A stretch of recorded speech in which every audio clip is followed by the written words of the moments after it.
Hello dear students.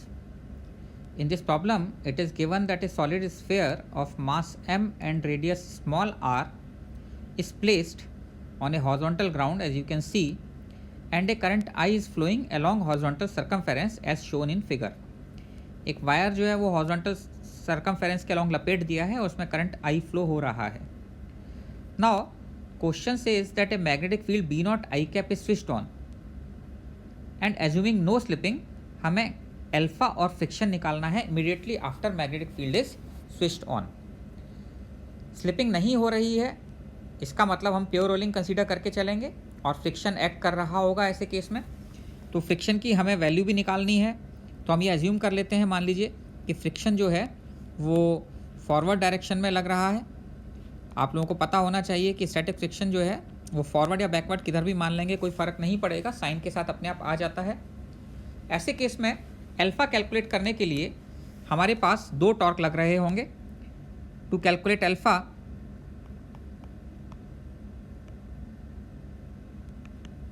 Torque due to magnetic field and torque due to friction should be considered.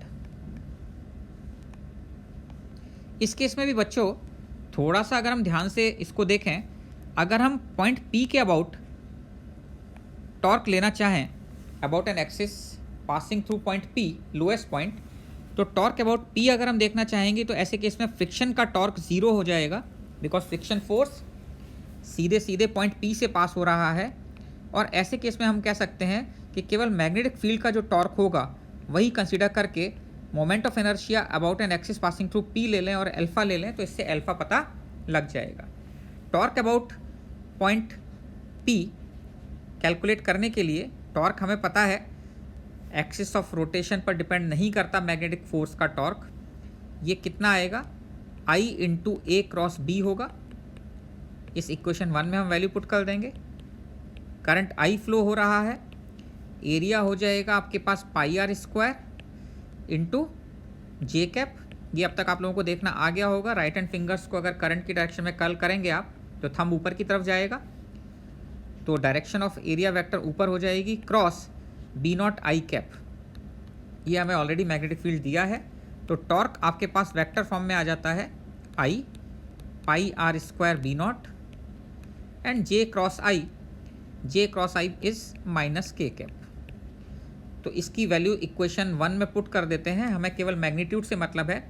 Moment of inertia about P कितना होगा, moment of inertia about P will be equal to 2/5 mr square plus mr square by parallel axis theorem.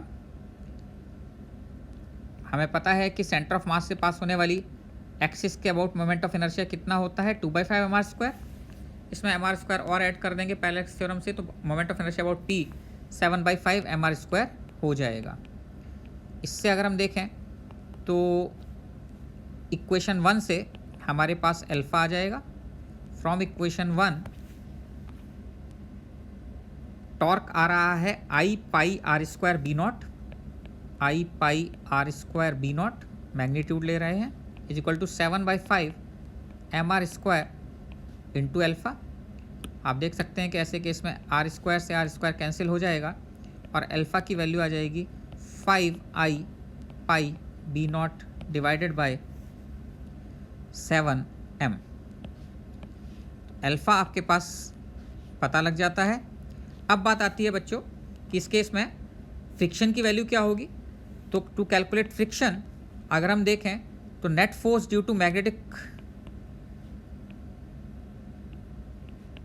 Field zero होता है. ये हमें पता है कि uniform magnetic field में कोई भी करंट कैरिंग कॉइल रखा हुआ हो उस पर नेट फोर्स ज़ीरो होता है.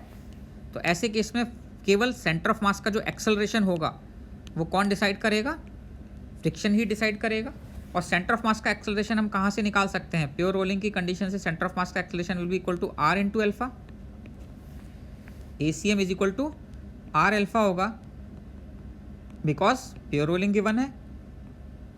तो फ्रिक्शन की वैल्यू अगर हम कैलकुलेट करेंगे तो F equal to m r और अल्फ़ा की वैल्यू पुट कर देते हैं 5I pi B naught divided by 7m. m से m कैंसिल हो जाएगा और फ्रिक्शन की वैल्यू आ जाती है 5/7 I pi B naught into R, ये आपके पास फ्रिक्शन पता लग जाता है। तो फ्रिक्शन फोर्स भी आ जाता है आपके पास और अल्फा भी पता लग जाता है। इस प्रॉब्लम में हमने अगेन ये देखा कि मैग्नेटिक फोर्स 0 था, तो केवल फ्रिक्शन ही रेस्पॉन्सिबल था सेंटर ऑफ मास को एक्सेलरेशन प्रोवाइड करने के लिए, और पॉइंट ऑफ कांटेक्ट के अबाउट टॉर्क लेकर हमने प्रॉब्लम को थोड़ा सा सिंप्लीफाई कर लिया, वरना हम टॉर्क लिखने में फ्रिक्शन का टॉर्क भी कंसीडर करना पड़ता, फिर भी क्वेश्चन सॉल्व हो जाता, लेकिन कैलकुलेशन थोड़ी सी लेंदी हो जाती। तो कैलकुलेशन को इजी करने के लिए जब हमें फ्रिक्शन नहीं निकालना था, अल्फा निकालना था, तो हमने उस पॉइंट के अबाउट टॉर्क ले लिया जिससे कि फ्रिक्शन का टॉर्क पिक्चर में ही ना आए, 0 हो जाए, और मैग्नेटिक फोर्स का टॉर्क हमें पता है कि एक्सिस ऑफ रोटेशन पर डिपेंड नहीं करता है, बिकॉज ये कपल का टॉर्क होता है, and torque of a couple is always independent of axis of rotation. तो आप लोगों को उम्मीद है समझ में आ गया होगा। Have a good